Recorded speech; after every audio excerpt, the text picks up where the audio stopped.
Sa video natin ngayon mga maestro ay pag-usapan naman natin itong tungkol sa DepEd PBB 2023 SARO release. Update po yan ngayong araw, November 27, 2025. Upon checking nga po sa DBM, nakita po tayo dito ng 21 na mga bagong SDO na narelease na po ng kanilang SARO para po ito sa kanilang PBB 2023. Ayan, so unahin po natin itong Division of Masbate. Nakalagay po dyan, grant of fiscal year 2023 PBB of 12,182 eligible employees of elementary and secondary schools. Next naman ay ang Division of Legazpi City. Nakalagay dyan, fiscal year 2023 PBB of 1,887 civilian personnel of SDO Legazpi City. Next naman ay ang Division of Ligao City. Nakalagay dyan, fiscal year 2023 performance-based bonus of 1,558 civilian personnel of SDO Ligao City. Next naman ay ang Division of Catanduanes. Nakalagay dyan, fiscal year 2023 PBB of 4,268 civilian personnel of SDO Catanduanes. Next po ay ang Division of Tabaco City. Nakalagay dyan, fiscal year 2023 performance-based bonus of 1,782 civilian personnel of SDO Tabaco City. So ito pong naunang limang mga SDO na nabanggit po natin, lahat po ito ay sa Region 5 Bicol. So lahat po sila mga teaching personnel na po ito. Lahat po sila ay meron na pong SARO for PBB 2023. Next naman, ito pa mga susunod na babanggitin po natin ay galing po ito sa NCR or National Capital Region. So congratulations po in advance sa mga kamestro natin yan sa NCR, National Capital Region. Pero upon checking po nito, napansin po natin na ito po ay para muna sa mga SDO personnel siguro. Ano po mga kamaestro, kasi kokonti pa lang po yung mga eligible personnel po na nakalagay. Ayan, kasi kung mapansin po natin, pagka konti lang, ibig sabihin po niyan para po ito sa mga SDO personnel. Pero wag po kayo mag-alala kasi ibig sabihin, naumpisa na po yan by next week or baka tomorrow ay ma-release na rin po ang SARO para naman po sa mga teaching personnel. Ayan, unahin po natin itong SDO San Juan City. Nakalagay dyan, fiscal year 2023 PBB of 72 eligible employees of the agency.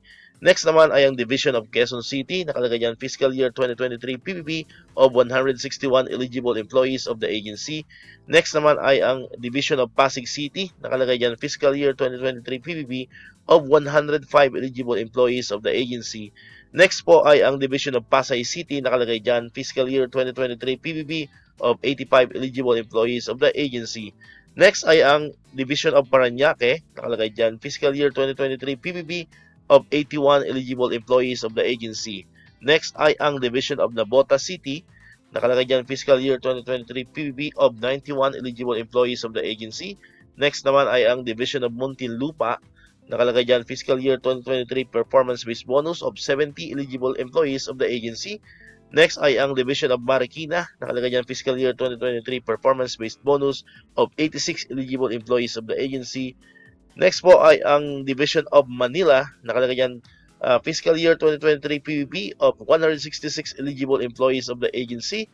Next ay ang Division of Mandaluyong. Fiscal year 2023 PBB of 96 eligible employees of the agency.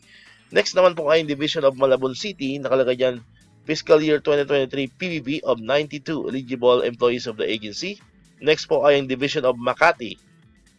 Nakalagay dyan, fiscal year 2023 PBB of 85 eligible employees of the agency.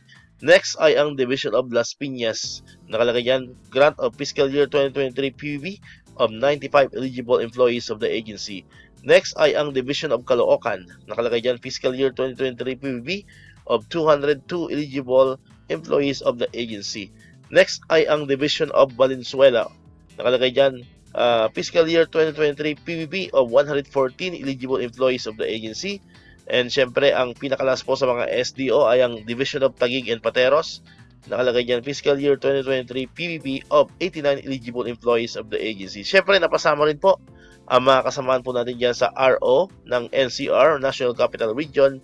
Ito po, Regional Office, NCR. Nakalagay dyan, fiscal year 2023 PBB of 127 eligible employees of the agency. Ayan, so super po. Yan po yung pinakahuling update po natin. So ulitin po natin, itong from National Capital Region, I think ito po ay para muna sa mga SDO personnel. Ano po, hindi pa po dito kasama yung mga teaching personnel sapagkat maliliit lamang po yung bilang ano po ng mga nakalagay na eligible personnel. Ayan, usually po kasi pagka mga division na po yan, pag teaching in personnel, usually umaabot po yan ng 1,000 or kulang-kulang 1,000 ano po mga maestro, yung total na numbers po ng mga teaching personnel for each division. Alright, so dito ko natatapos itong ating video ngayon mga kamestro. Kung hindi ka pa nakakapag-subscribe, click mo na ang subscribe button dyan para ikaw yung unang nakapanood ng mga videos na ina-upload natin.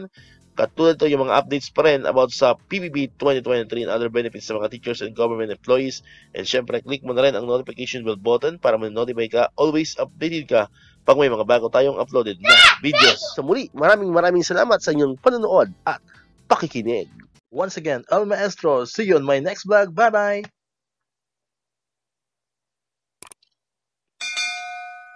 1, 2, 3